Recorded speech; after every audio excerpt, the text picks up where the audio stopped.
Welcome back to my channel. If you like the video, please like, share and subscribe. Hello all of you. This video is an explanation of the poem Hunger by Jayanta Mahapatra. The Oriya poet Jayanta Mahapatra is one of the major Indian English poets of the modern period. As a sensitive poet, Mahapatra deals with every kind of emotions such as love, pain, sadness, death, faith, and so on. Many of his poems seem to carry a social message while exploring the ills of poverty, religious hypocrisy, apathy and indifference of people, and similar issues. His writings carry a deep sense of Indianness in their setting, background, and sensibility. We can often sense the presence of Orissa in his poems.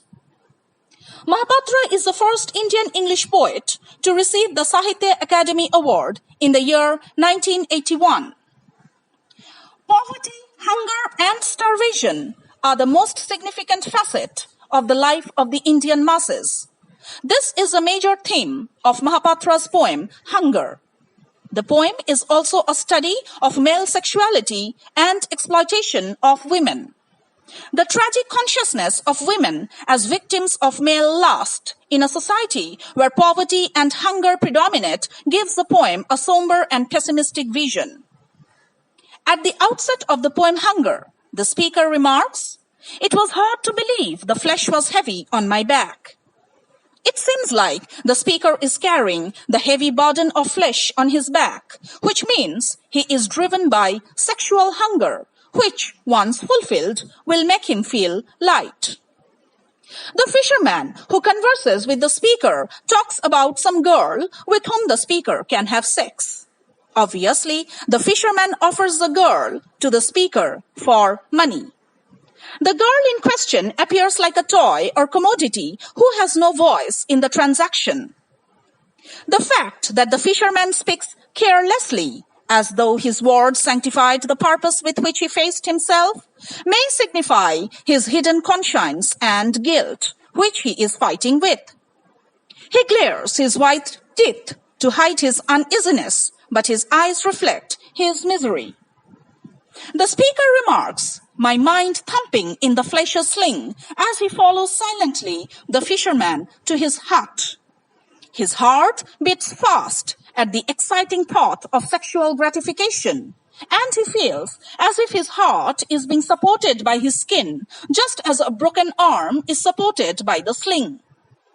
A hidden sense of guilt makes the speaker feel that redemption can be achieved only by burning the house in which he lived. The speaker, though feeling guilty inward, is overpowered by his sexual urge and remains silent. The fisherman drags up his nets from the sea. We find that his nets have collected only the froth and no fish. The poverty and hardship in the life of the fisherman becomes quite evident. Ironically, the fisherman has been compelled by his poverty to fish customers for his daughter, who has been pushed into the flesh trade by him. As the speaker enters the fisherman's hut, the mood of disillusion sets in. The shack opened like a wound, which signifies the ugly, diseased state of existence of the fisherman and his daughter. The palm fronds scratching the speaker's skin may imply the prick of moral conscience. The speaker remarks, "The wind was I, and the days and nights before," which indicates that just like the freely blowing wind, customers keep coming and going into the fisherman's hut. And this time, the wind-like customer is the speaker himself, who is probably a traveling tourist. Inside the hut, the speaker observes an oil lamp splayed the hours bunched to those walls. Time seems to have stopped inside the hut. There is no day, but only the darkness of night, the darkness of pain and suffering. The oil lamp is the only source of light inside, but it is not enough to dispel the darkness of squalor and misery from the lives of the fisherman and his daughter. The sticky suit, which crosses the space of the speaker's mind, suggests his feelings of gloom and frustration, which cloud over his blank mind at the sight of the hut.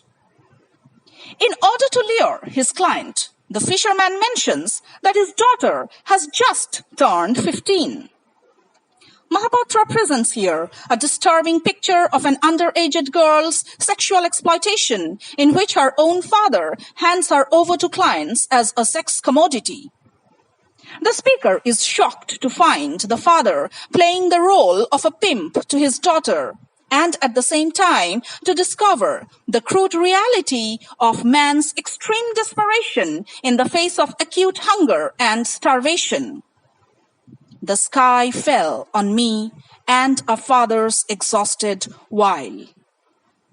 For the fisherman, resorting to tricks or wile to allure clients for his daughter may be an extremely exhausting practice, repeated too often, but he is compelled to do it in order to fill his and his daughter's stomachs. The 15-year-old girl is described as long and lean. She does not have any charm or freshness of blossoming youth, but is undernourished due to starvation.